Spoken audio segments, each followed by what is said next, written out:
Hello everyone, welcome to PNYC education. आज आपण बघणार आहोत when the shopkeeper profit about even after discount. म्हणजे डिस्काउंट दिल्यानंतर देखील दुकानदाराला प्रॉफिट कसा होतो. तर बघा, आपण ते एक्झाम्पलवरनं समजून घेऊ. Shopkeeper gave 10% discount. Cost price किती आपली 500 रुपये, मार्क प्राईस 700 रुपये अँड डिस्काउंट इज व्हॉट 10%. तर ॲज युजल 10/100 इंटू 700 केल्यावरती आपला डिस्काउंट येतोय 700.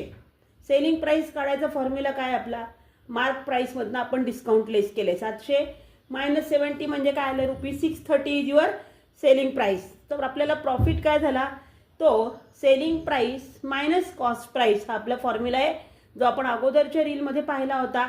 तर प्रॉफिट किती आत्ता ₹130. That means what we understood from this example, if mark price is high, जी आत्ता 700 रुपये, discount doesn't mean a loss.